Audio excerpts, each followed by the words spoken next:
$5, Buster. $5, Buster. Now, what does this mean for you? This means that you could find some deals at some state schools that you might not find at some of the other schools.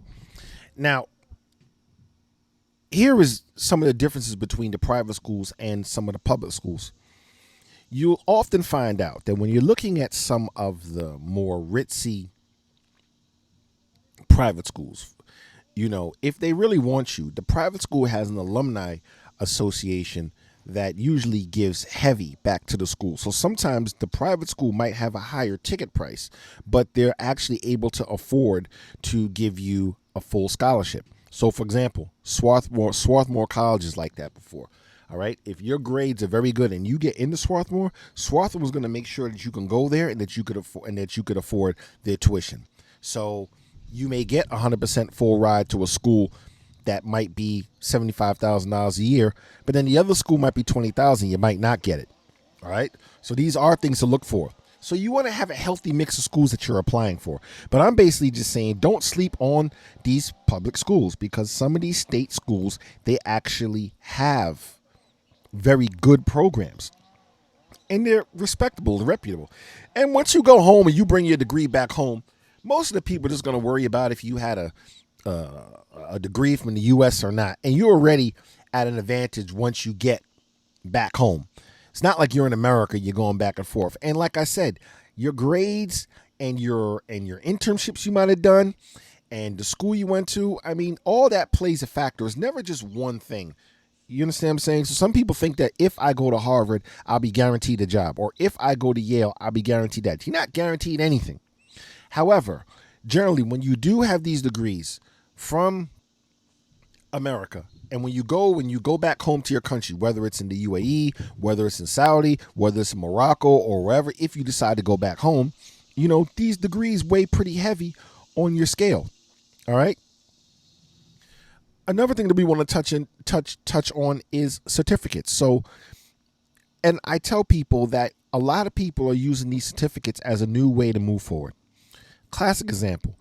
You are a computer science major. You major computer science and you come out, you're ready for a job. However, once you come out, you're still going to need the certifications, whether it's cloud, whether it's security, whether it's, AWS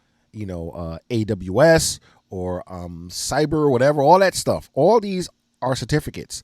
And they work well in conjunction with a degree, but there are some jobs that honestly will hire people with just those certificates. And I've seen jobs that have turned down people because they think that just because they have a degree in it, they're okay, but they're not certified. All right. So you want to look at these certificates while you are going through your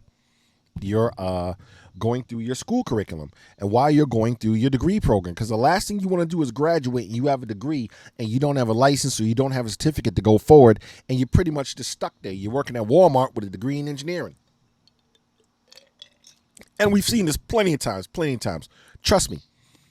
And the reason why I tell you I know this is because one thing about me is that I failed at many things before, and some of these things I failed at even in terms of school. I've done the right things and done the wrong things, so I pretty much know how this thing works. All right? And coming from me, I don't want to see international students come to America and get frustrated and think that just because they have this degree, they're going to get guaranteed work. Doesn't work like that, buddy. So, here's what we're going to do. We are going to spend more time going into state schools, finding out what these state schools are about, and figuring out which ones might be good for you. I started with some of the schools on the East Coast just because I'm from the East Coast and I know these schools a bit more, but I'm going to start looking into some other states to see like what they have and what kind of programs that they have, and are they beneficial to you? Can they be beneficial to you? All right. And also, we're going to look at the money. I tell you guys constantly, time and time again, please go to internationalstudent.com and try to see what money is available. I will be posting here and there scholarship opportunities that are available for international students as well as domestic students, but primarily for international students. And you'd be surprised on the scholarships that are offered out there. People won't even know. I saw a scholarship the other day for agriculture. Guy, they're giving people money, international or national, to help develop sustainable food sources for citizens. So there's a lot of money out there.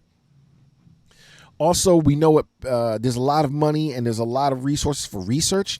So as you move more towards the graduate side, you start seeing the money that is there and how to go for grants and things like that. But that's down the line. We want to try to get you guys out of undergrad first. So we'll come back to this later on. Like, comment, subscribe, questions, comments, short speeches. Let's get into this. Let me know what you guys think about state colleges and state universities. Are they overlooked? Do you think that they're getting enough shine? Do people look down on them? And let me tell you something, guys. You're going to have some people that can't affect you at no way or other try to hate or try to say things bad about whatever school you go to. Okay? You have to mentally block these people out of your head, because all they're going to do is just have you going crazy. If you go to one school, why'd you go there? You should have gone there. My son went there. If you go to that school, well, I don't know why you did that. She's never going to make. You have to block these people out. You're an international student. Let's keep it real. Not too many people from your country are going overseas to study. So you're going to have some jealousy. You're going to have some people that hate to see you succeed. All right? And we see many cultures are like that. They hate to see you leave. And then when you come back home, they get mad because you don't bring them a gift. You know, when they talk about you and they say bad things about you, those people you'll never be able to make happy, whether you do good or whether you do bad. So please don't sit there and try to chase these people. And we always talked about majors as well. Remember what I said about majors? You're going to have to live with this major. You're going to have to live with this profession. So if you hate engineering and you're just doing it to please your parents, I mean, kudos for you for being a good son or daughter, but you're signing a lifetime of misery because you're just doing something to please other people. Like I said, you want to please your parents, the elders in the village, the pretty wife you want to marry. You're trying to do everything for them. But at the end of the day, you don't want to do that. You want to drive a trash truck or whatever that is. You understand what I'm saying? So don't get too caught up in this, and don't look down on people as well. Like, I never understood why people look down on other people. It's not good. All right, we'll wrap later. $5, Buster.